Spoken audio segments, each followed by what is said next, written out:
Hi all, this is an optional video. I've been thinking about these poems a lot because it's Alphabet by Christensen. It's all these poems. This whole book is about the apocalypse and about disease and how humans cause destruction and things like that, but also find connection with each other. And so I wanted to read you poem 11, or part of it. Poem 11 goes on for a lot longer, but the first two pages are especially powerful for me. And there's another poem a little bit later on that I'm going to read to you. This can count as makeup for SSR if you missed one of the weeks or you're making up some of the work. I can't give you credit for SSR for those weeks, but I could give you makeup points if you listen to this video. Okay, 11. Love exists, your hand a baby bird so obliviously tucked into mine, and death impossible to remember how inalienable life, as easily as chemicals drifting over the knot grass and rock doves, all of it is lost, vanishing, impossible to remember that, there and there flocks of rootless people, livestock, dogs exist, are vanishing. Tomatoes, olives vanishing, the brownish women who harvest them withering, vanishing, while the ground is dusty with sickness, a powder of berries and leaves, and the buds of the caper are never gathered, pickled with salt, and eaten. But before they vanish, before we vanish, one evening we sit at the table with a little bread, a few fish without cankers, and water, cleverly turned into water. One of history's thousands of war paths suddenly crosses the living room. You get up. Limits. Given limits exist. Streets. Oblivion. Everywhere. But your hideout comes no nearer. See, the moon is too brightly lit, and Charles's wain is going back empty as it came. The dead want to be carried, the sick want to be carried, the broken pale soldiers looking like Narcissus want to be carried. You wander around in such a strangely endless way.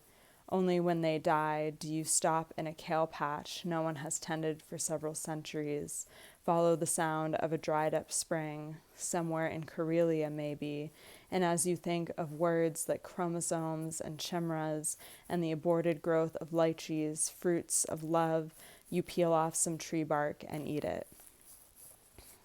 Okay, so that's the first poem that I'm going to read you. Some of you have already heard it because we studied it last quarter, but I think it's really important because it talks a lot about connection. Like I think about, but before they vanish, before we vanish, one evening we sit at the table with a little bread, a few fish without cankers, and water, cleverly turned into water. People are still gathering together and doing what they can to be connected with each other, even in this time where basically like chemicals are killing everybody. This book has a lot to do with bombs as well. They think about atomic bombs.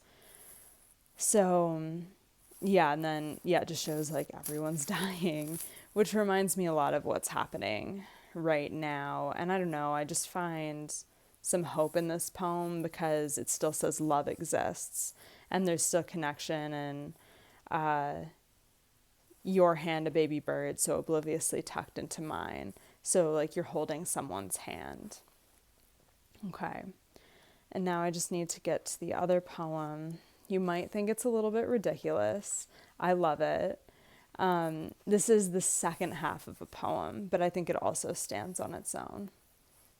It's pretty repetitive. That's why I say that it might sound a little ridiculous to you. So here I stand by the Barents Sea. Out there is the Barents Sea, and it looks like the Barents Sea is always alone with the Barents Sea.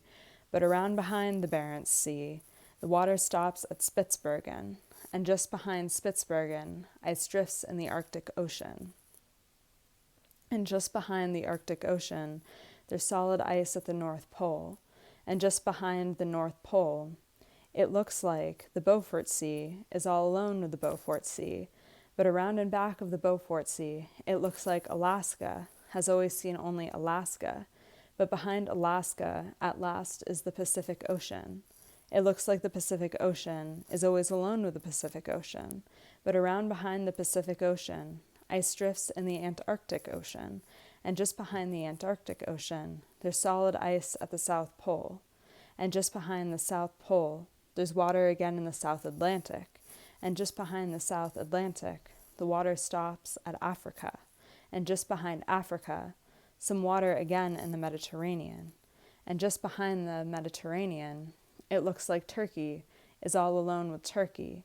But around and back of Turkey, there's water again in the Black Sea. And just behind the Black Sea, it looks like Romania is always alone with Romania. But right behind Romania, there's the Soviet Union. It looks like the Soviet Union is all alone with the Soviet Union. But right behind the Soviet Union, there's Finland, looking like Finland is all alone, just Finland. But around behind Finland, there's Finnmark.